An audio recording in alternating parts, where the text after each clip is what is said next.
Tiap hari aku solat, tiap hari aku beribadat, tetapi tanpa sedar ianya kini sudah menjadi adat.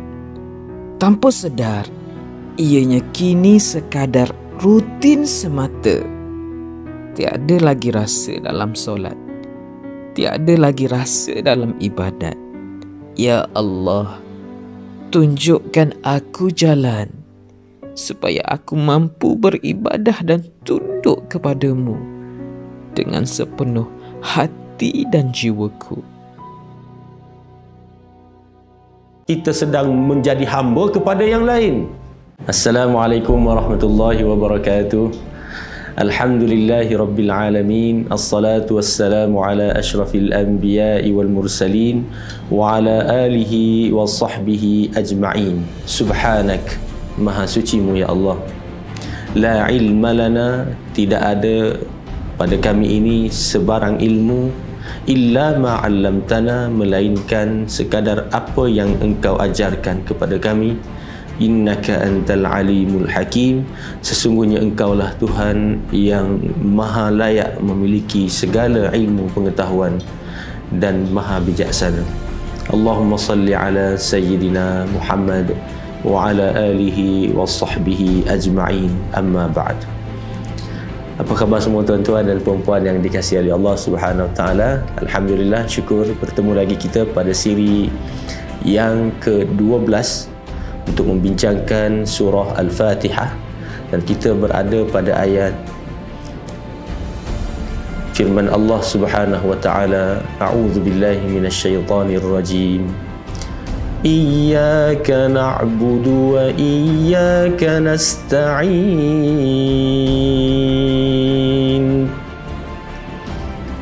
Hanya padamu ya Allah kami menghambakan diri, dan hanya padamu ya Allah kami mohon pertolongan.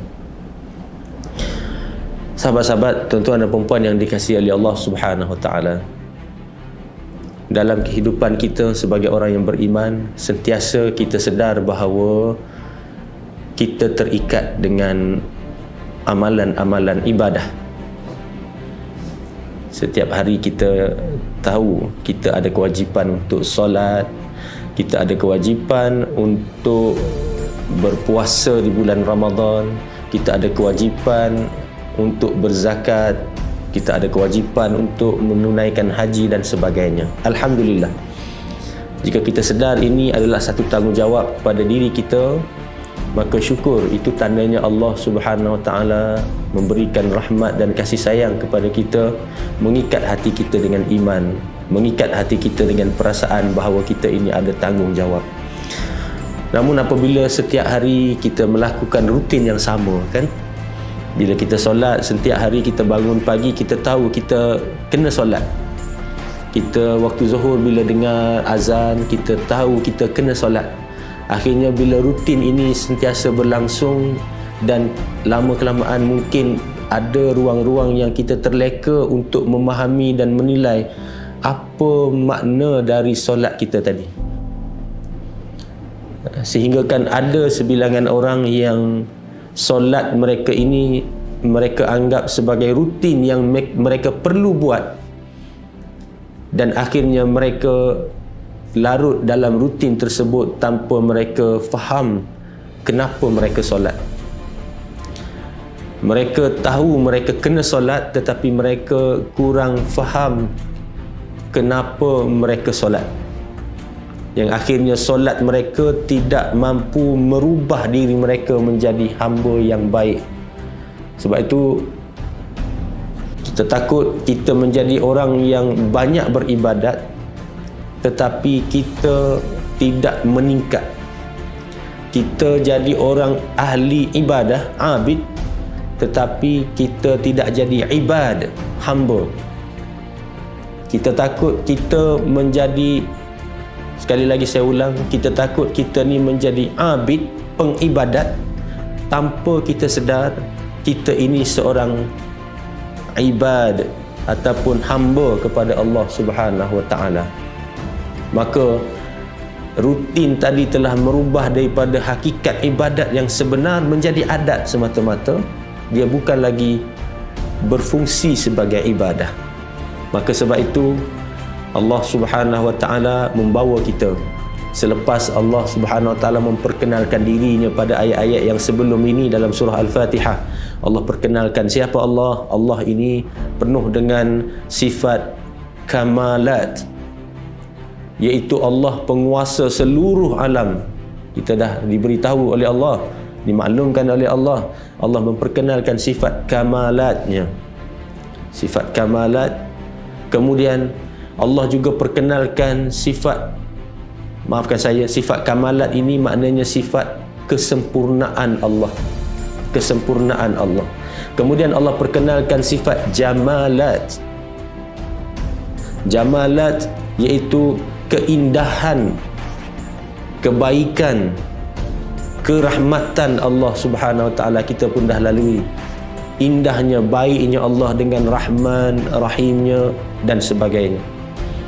Kemudian Allah bawa kita juga untuk memperkenalkan diri Allah dengan sifat jalalat, iaitu sifat kehebatan, sifat tidak terkalahkan, sifat keagungan, iaitu Allah lah yang memiliki hari akhirat, Allah yang memiliki hari kebangkitan yang mana manusia tak ada seorang pun yang layak untuk berkata-kata melainkan diizinkan oleh Allah.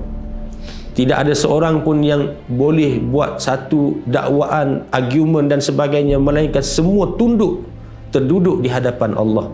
Hebat Allah Subhanahu wa taala. Maka sifat-sifat inilah yang membawa kita untuk kita manusia ni mengenal Allah Subhanahu wa taala dengan lebih dekat melalui surah Al-Fatihah. Kita mula kenal Allah, kita mula rasa indahnya bertuhankan Allah Subhanahu wa taala, dan kita rasakan ketika ini Allah ajar kepada kita, lafazlah iyyaka na'bud, hanya kepadamu ya Allah kami ini nak jadi hamba. Selama ini manusia menghambakan diri kepada macam-macam. Ada yang menjadi hamba duit. Kenapa jadi hamba duit? Bagaimana jadi hamba duit? Duit ini telah menyebabkan dia tunduk dalam kehidupan dia semata-mata untuk itu. Siang malam cari duit sehingga tinggalkan yang lain. Semata-mata nak dapat hidup senang kerana duit ini sanggup tipu orang, sanggup aniaya orang, sanggup rasuah dan sebagainya. Sebab apa? Sebab diri dia nampak di hadapannya hanyalah dia nak senang dengan duit. Ini maknanya dia sudah menghambakan diri dia kepada duit. Sebab istilah hamba ini, bertuhan, menjadi hamba kepada Tuhan ini bermakna kita tunduk, kita patuh, kita duduk, kita ikut semata-mata dia. Jika sekiranya hawa nafsu itu menjadikan kita ini duduk, tunduk dan patuh semata-mata hawa nafsu, apa yang hawa nafsu cakap semua kita iakan, apa yang hawa nafsu nak semua kita perjuangkan, apa saja hawa nafsu hendak semua kita bersungguh-sungguh untuk tunduk kepada dia. Maka pada ketika itu kita adalah hamba kepada hawa nafsu. Maka Allah kembalikan kita kepada fitrah yang sebenar. Iyyaka na'bud, lafazlah wahai hamba, wahai manusia, iyyaka na'bud, hanya kepadamu ya Allah kami nak jadi hamba. Hanya kepadamu ya Allah kami nak duduk patuh ikut, dan kami nak dapatkan kebaikan hanya daripadamu. Ini makna iyyaka na'bud. Apabila seseorang hamba itu rasa menyembah diri kepada Allah Subhanahu wa taala, dia bukan sahaja menyembah dalam bentuk ritual dia sujud kepada Allah, tetapi hati dan naluri jiwa dia tunduk dan sujud kepada Allah. Sebab ramai yang berlaku salah faham apabila dia rasakan dia sujud kepada Allah, jadi hamba Allah itu ditikar sejadah saja. Ketika dia sujud dalam solat dia jadi hamba Allah, tetapi bila dia keluar daripada masjid jauh daripada tikar solat, dia sudah tidak sujud kepada Allah. Sebab apa? Sebab apa yang dia nampak sujud dalam bentuk perbuatan, tetapi sujud dalam erti kata yang sebenar adalah tunduk hati kamu, jiwa kamu, kamu kena rasakan bahawa kamu ini hamba Allah. Sifat hamba ni apa? Sifat hamba ini menurut segala apa yang ditetapkan oleh Allah. Hanya nak cari kepuasan Allah, hanya nak cari redha Allah, hanya nak cari matlamat hidup, nak dapat cinta Allah. Maka inilah maksud ibadah di dalam kehidupan kita. Allah nak bawa kembali jiwa kita ni biar sedar betul-betul. Hei manusia, sedar engkau itu hamba. Inilah hakikat kita. Yang mana sombongnya kita rasa kita tak nak menghambakan diri kepada Allah. Sebab apa? Sebab kita nak bebas daripada Allah. Rupa-rupanya sebenarnya kita sedang menjadi hamba kepada yang lain. Dan itulah syirik yang paling besar. Perbuatan mengenepikan Allah, mengambil sesuatu selain Allah sebagai puncak matlamat hidup kita, itulah satu kesilapan yang besar dalam kehidupan manusia. Itulah salah fungsi yang besar dalam hidup manusia. Mana hidup manusia tak rosak? Sebab itu terjadi berlaku banyak perkara yang corruption dalam kehidupan, sebab kita tak meletakkan jiwa hamba kita hanya kepada Allah. Kita rasa jiwa hamba kita pada duit. Kita rasa jiwa kita hamba, kita tunduk pada pangkat, kita tunduk kepada hawa nafsu. Akhirnya Allah kita ketepikan. Allah kembalikan kita, iyyaka na'bud, iyyaka na'bud. Hanya padamu ya Allah, hanya padamu ya Allah. Kamu saja ya Allah, tak ada yang lain ya Allah. Sebab ada kadang-kadang manusia merasakan dalam bab beribadah dia sujud pada Allah, dalam bab hidup harian dia menganggap dia tidak sujud kepada Allah, tidak perlu kepada Allah. Dia tidak ambil apa yang Allah suruh, dia tidak ambil dan peduli apa yang Allah larang. Ini tandanya dia tidak sujud kepada Allah dalam kehidupan harian. Sedangkan manusia dicipta untuk jadi hamba.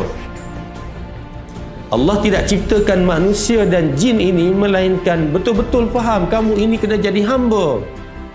Berusaha dalam hidup kamu untuk tunduk kepada Allah. Maka Allah bawa kita kembali kepada fitrah kejadian kita. Jika sekiranya kamu ingin tenang dalam diri kamu, dalam kehidupan kamu, kembalikan semula jiwa hamba kamu dan tunduklah semula kepada hanya Allah, yang mana Allah ini layak untuk jadi Tuhan, layak untuk jadi zat yang disembah satu-satunya tanpa yang lain. Inilah hakikat penghambaan. Maka apa itu maksud ibadah? Maksud ibadah ini dia bermula dengan kita mengenal Allah Subhanahu Wa Taala. Sebab itu Allah perkenalkan, sungguh-sungguh Allah jaga, perkenalkan diri, perkenalkan zat Allah kepada kita. Allah Tuhan sekalian alam. Allah Tuhan yang maha baik, maha penyayang, bukan setakat dunia melimpah-limpah rahmat, tetapi sehingga ke akhirat Allah jaga, Allah suruh kamu ikut, kerana Allah nak bagi rahmat ke akhirat yang berpanjangan, yang tak habis-habis sampai bila-bila. Allah perkenalkan lagi, kamu tidak akan selamat jika kamu lari daripada Allah di dunia, sebab kamu akan dipertemukan dengan Allah yaumiddin, di hari akhirat. Allah perkenalkan semuanya, Allah kenal supaya hamba ini kenal Allah. Apabila hamba kenal Allah Subhanahu Wa Taala sebagai Tuhan, maka di situ bermulalah manusia kenal siapa diri dia. Siapa diri dia yang selama ini dia rasa hebat, selama ini dia rasa dialah yang paling tinggi daripada orang lain, yang dia rasa dialah segala-galanya, yang jadi tumpuan, orang lain semua bergantung pada dia. Maka pada ketika ini seluruh perasaan itu runtuh di hadapan Allah. Seluruh perasaan itu kembali tunduk kepada Allah, sedar hakikat yang sebenar. Kamu hanyalah perasan saja. Kamu hanyalah rasa saja benda itu sebagai hebat, tetapi sebenarnya hakikat kamu adalah hamba kepada Allah. Maka bila manusia kenal diri, manusia akan mula rasa dia ini adalah hamba Allah. Saya adalah hamba Allah. Saya adalah orang yang mengikut panduan dan petunjuk Allah setiap inci kehidupan saya. Maka bila perasaan ini datang dalam diri, ketika kita melafazkan iyyaka na'budu, hanya padamu ya Allah kami mohon, kami nak jadi hamba-Mu ya Allah, kami nak kembali jadi hamba-Mu ya Allah, maka pada ketika itu datanglah perasaan apa dia? Khusyuk. Apa khusyuk? Khusyuk rasa dalam diri, memahami, menghayati benar-benar apa yang dilafazkan. Merasa khudu', tunduk di hadapan Allah. Sudah cukup dengan lafaz iyyaka na'budu jika seorang hamba itu mengenali hakikat bahawa diri dia hamba, tercabut segala kesombongan dalam diri. Tercabut segala takabur, rasa hebat, rasa bangga kepada diri. Tercabut rasa kaya dalam diri. Tercabut rasa segala-galanya adalah dengan kesempurnaan kudrat ikhtiar diri sendiri. Tercabut habis. Dan itulah hakikat yang sebenar. Kita kena buang dan kikis perasaan-perasaan takabur ini. Kerana apa? Ini adalah lamunan, dia bukan realiti. Hakikatnya hamba adalah seorang yang mengikut, patuh dan tunduk kepada Allah Subhanahu wa taala. Maka jiwa hamba inilah yang menyelamatkan manusia daripada kehancuran, yang menyelamatkan manusia daripada lebih jauh terhanyut dalam hidup dan tersasar matlamatnya. Allah suruh capai redha Allah, matlamatnya ke sini, tetapi manusia hanyut entah ke mana. Hidupnya masih teraba-raba, tetapi kematian sudah pasti tiba. Maka inilah Allah nak bagi tahu pada kita, sedarlah wahai manusia, engkau itu adalah hamba Allah. Perasaan khusyuk, khudu', tunduk, rendah diri kita di hadapan Allah menyebabkan Allah angkat kemuliaan seorang insan. Tidak akan hina seorang manusia yang menghambakan diri dan menghinakan diri di hadapan Allah. Allah akan memuliakan kita kerana kita berada pada posisi dan tempat yang sangat tepat, iaitu kita berada di puncak perasaan seorang hamba yang tidak memiliki apa-apa melainkan Allah yang sediakan, dan hanya kepada Dia kita bergantung. Maka daripada kenal Allah inilah kita rasa sangat sayang, sangat cinta kepada Allah. Allah yang sangat baik, Allah yang sangat menjaga, Allah yang sangat sayang, Allah yang sangat memberi petunjuk, Allah yang sangat tidak pernah meninggalkan hamba-Nya. Bahkan ketika hamba-Nya meninggalkan Allah, Allah panggil balik, Allah panggil balik. Allah beri petunjuk, Allah bagi simbol, Allah bagi petanda, Allah bagi ayat. Maka kenapa? Itulah sebabnya penting kita mentadabbur ayat-ayat dalam surah Al-Fatihah ini, kerana dia mengembalikan fungsi kita sebagai seorang hamba. Maka bila datangnya rasa hamba ini, maka timbul rasa cinta, timbul rasa bergantung sungguh-sungguh, minta harap kepada Allah, nak dekat dengan Allah, nak berdamping dengan Allah Subhanahu wa ta'ala. Ramai orang yang rasa ibadah ni secara rutin, sebab itulah tidak pernah berlaku perubahan dalam diri. Apabila dia solat, solatnya tak mampu nak merubah dia jadi baik. Kerana apa? Solat itu tak mampu nak menundukkan diri dia di hadapan Allah sebagai seorang hamba. Solat itu tak mampu nak menyedarkan diri dia bahawa engkau itu tak ada apa-apa. Jangan kamu cakap besar. Jangan kamu rasa kamu ini tidak perlukan bantuan Allah. Jangan kamu rasa kamu dalam dunia ini kamulah orang yang paling hebat. Sebab itulah kadang-kadang kita jumpa, mungkin diri kita juga penyakit ini berlaku. Kita solat, kita beribadah, bahkan kita berzakat, tetapi zakat kita menambah lagi kesombongan kita yang rasa diri kita ini orang yang kaya dan orang yang baik. Na'udzubillahi min zalik. Maka perkara ini perlu proses sentiasa. Diri saya dan tuan-tuan perlu sentiasa kita proses supaya jiwa hamba ini sentiasa segar dalam diri. Kita rasa cinta kepada Allah Subhanahu wa ta'ala. Apabila datang perasaan cinta ini, kita akan mabuk dan angau dalam cinta kepada Allah. Mabuk dan angau dalam cinta kepada Allah inilah sebuah nikmat yang tidak akan terbayang oleh sesiapa melainkan orang yang merasainya, dia akan tahu bagaimana angaunya. Kita pun mungkin pernah waktu kita mendirikan rumah tangga dan sebagainya, angau dengan pasangan pun sudah cukup memabukkan kita. Cakaplah apa saja pun semuanya baik kan, semuanya indah, semuanya ikut, semuanya patuh, okey. Kalau buat silap sikit, I'm sorry, saya minta maaf, pujuk dan sebagainya. Allahu Akbar. Indahnya kalau percintaan ini kita bercinta dengan Rabb kita, bercinta dengan Tuhan yang sayang kita selama ini. Kita kembalikan semula kasih sayang kepada Allah Subhanahu wa ta'ala. Allahu Akbar. Setiap kali datang panggilan Allah dalam solat, Allahu Akbar, Allahu Akbar, itu panggilan Allah kepada kita. Hati kita berdentum-dentum untuk pergi menghadap Allah, kerana kita tahu ini waktu dating kita dengan Allah. Bahkan orang yang sungguh-sungguh dia nak dating dengan Allah, rasa cinta dia membuak-buak, mengintai-ngintai waktu solatnya, mengintai-ngintai waktu azannya, sudah duduk di tikar solat sebelum dipanggil lagi. Sebab apa? Sangat-sangat rindu kepada pertemuan dengan Allah. Mudah-mudahan rindu pertemuan dengan Allah di dunia ini membawa juga kita kepada persiapan kita nak bertemu Allah di hari akhirat nanti.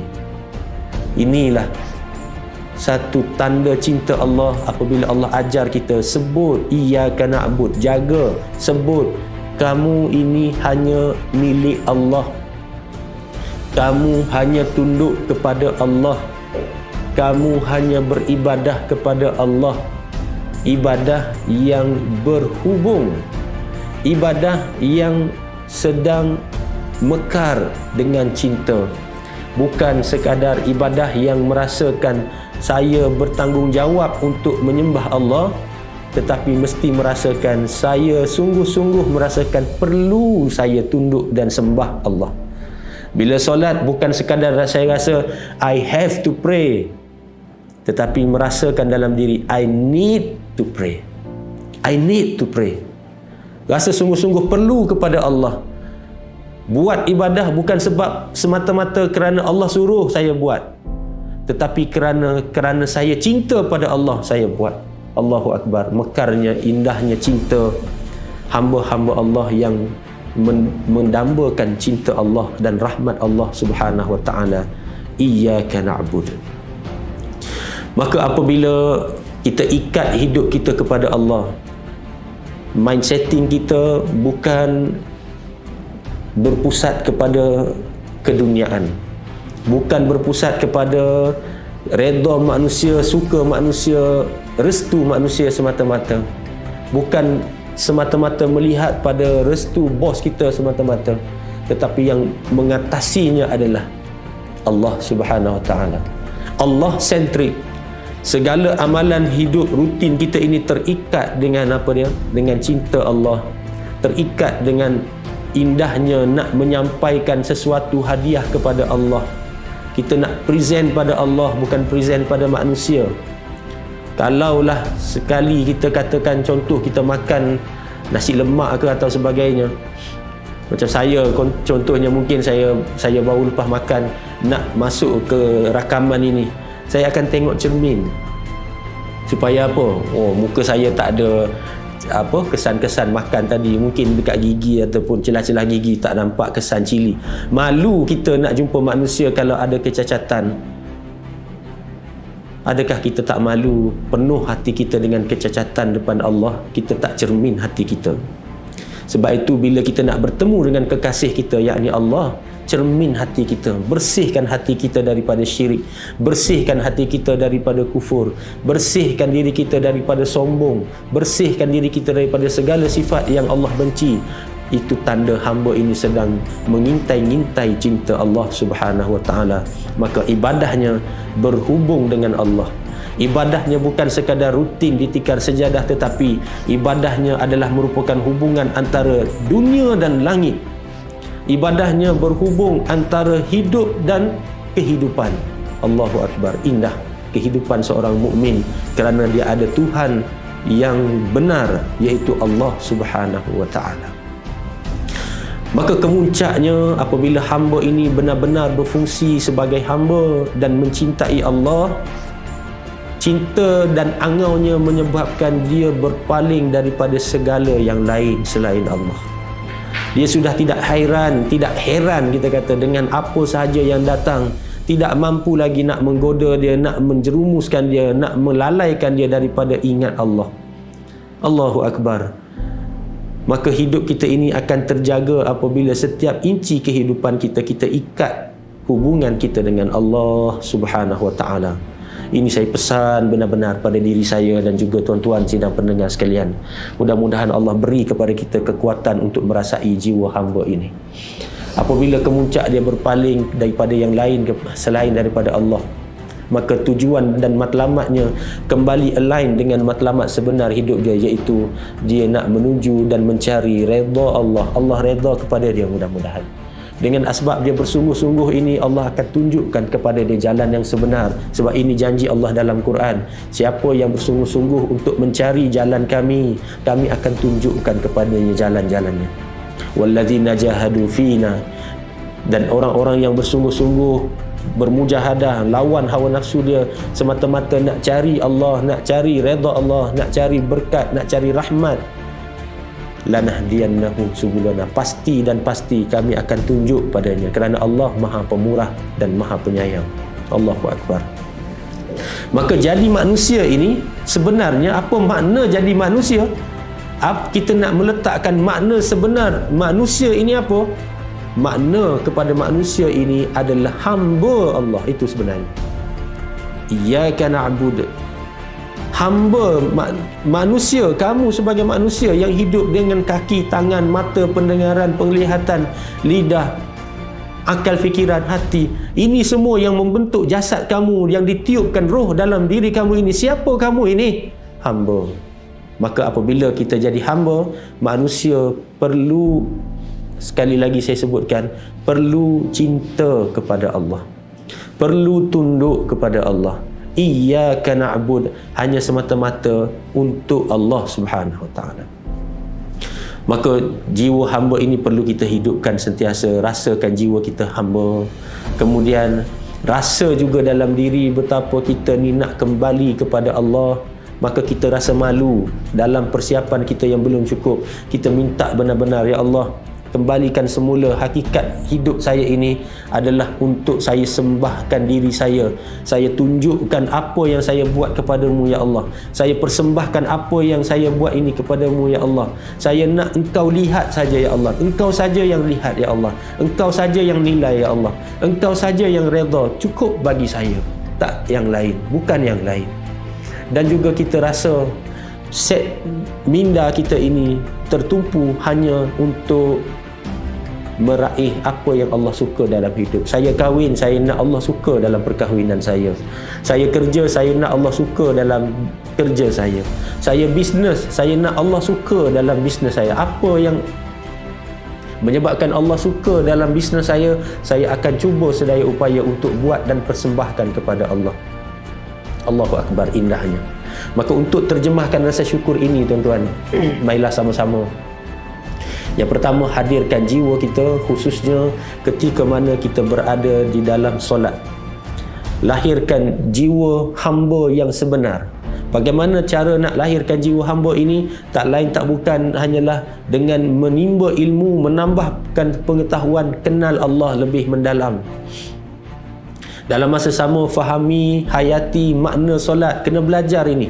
Cari kelas-kelas yang boleh bantu kita faham maksud-maksud lafaz di dalam solat, supaya hati kita sentiasa terikat dengan Allah dalam doa-doa kita di dalam solat, munajat kita di dalam solat. Dan intai-intailah waktu solat. Ikatlah rutin harian kita dengan waktu-waktu solat yang Allah dah tentukan dan tetapkan. Tunggulah waktu solat sebelum solat itu tiba. Duduklah di tikar sejadah. Hadirkan hati kita ready untuk kita dating dengan Allah di dalam waktu-waktu solat kita, untuk melahirkan rasa cinta kita benar-benar sebagai seorang hamba kepada Allah. InsyaAllah, mudah-mudahan perkongsian ini memberi manfaat kepada saya dan tuan-tuan. Kita jumpa lagi mudah-mudahan insyaAllah dalam pertemuan akan datang. Assalamualaikum warahmatullahi wabarakatuh.